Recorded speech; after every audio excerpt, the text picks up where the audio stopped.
જય શ્રી કૃષ્ણ, જય માતાજી। કેમ છો બધા? મજામાં?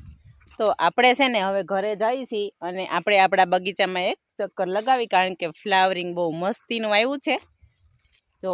અને આ અમારા ઓર્ગેનિક કલમું છે અને આમાં કોઈ પણ પ્રકારનું આપણે દવા કે કાંઈ એવું ખાતર નાખ્યું નથી, માત્ર ને માત્ર દેશી છાણિયું ખાતર નાખેલું છે।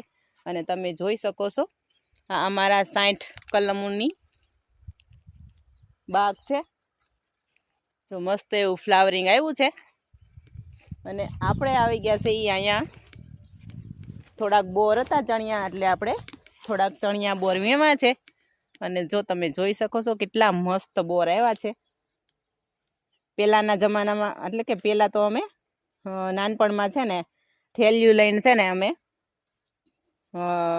નદીએ ને બધે ક્યાંય ધણસે ને એવું હોય ને ત્યાં અમે વીણવા જતા, એટલે એક મોટી મોટી ઠેલી અમે બોરની ભરીને લઈ આવતા। જોકે હવે તો ક્યાંય એવી બધી બોયડીયું રહ્યું નથી। ભણવા જતા અને સ્પેશિયલ આપણે ભણીને આવીને છૂટી થાય એટલે આપણે ઠેલી લઈને પહોંચી જતા ગઢાણમાં બોર વીણવા ચણિયા। અને જો આવી રીતના બોર છે, બહુ મસ્તીના બોર છે, મીઠા મીઠા। એટલે આપણે બોર વીણવા પહોંચી ગયા છે। એ આપણી વાડીના શેઠે જ બોયડી છે, એટલે આપણે હજી કુદરતી રીતે બધું મોજ માણીએ છીએ। જેવી રીતે આપણે નાનપણમાં જે મોજ કરતા ને એ અત્યારે પણ કરી છીએ। એટલે આ છે આપણી ગામડાની રીત। તો હાલો બોર ખાવા બધા।